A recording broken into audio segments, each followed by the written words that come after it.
ল'ৰাটো ফুলবাৰী ওলাই আহিছে, আমি আছোৱেই, কিন্তু আমি নাজানো সি ক'ত গৈছে।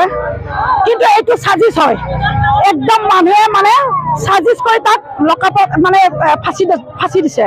গতিকে ই দুখী শাস্তি হ'ব লাগে, আৰু শাস্তি নোহোৱালৈকে আমি নেৰো। অন্তত আমি টিলিঙৰ সমাজে আমি নেৰো, টিলিঙৰ ৰাইজে নেৰো।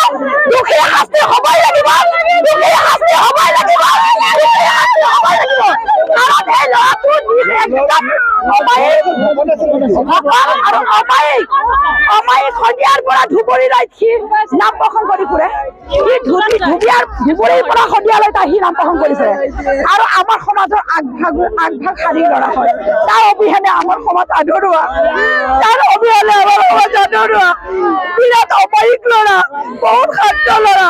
তাৰ নিচিনা ধৰ আমাৰ এই ল'ৰা নোলাব, দুজন ল'ৰাই মিলি হত্যা কৰিলে। গতিকে দুখীয়া শাস্তি পাব লাগে, দুখীয়া শাস্তি পাব লাগে। গতিকে যদি দুখীয়া শাস্তি নকৰে, তেতিয়া ৰাইজে একদম আৰক্ষী থানাত একদম হুলস্থুল হৈ যাব।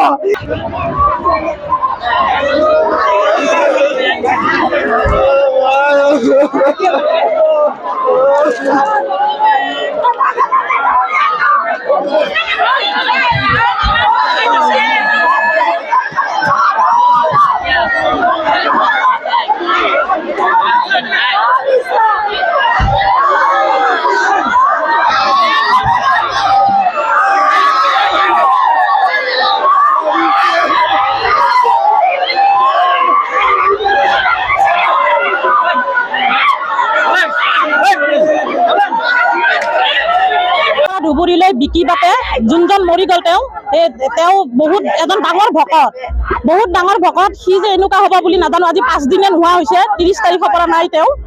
তেওঁৰ যে চবে বিচাৰা বিচাৰি কৰি আছে কি হ'ল কি কথা। পিছত শুনিছো তেওঁৰ বন্ধু দুজনে লগ লাগি তেওঁক হত্যা কৰা বুলি শুনিছো।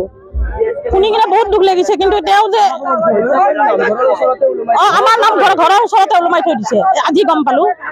কিন্তু তেওঁ যে ইমান খণ্ড বিচাৰি যে নিজৰ গাঁওখনতে এনেকুৱা হ'ব আমিতো গম পোৱা নাছিলো, মানে আজি গম পালো। সেইটো গম নাপাও কিহৰ কাৰণে, কিন্তু দুইটা সেইটো গম নাপাও। খালি একেলগ গোটেই গাঁও য'তে যাই নাম ধৰিব তেওঁ গোটেই কেইটা একেলগে যায়, দুইজন ভকতে।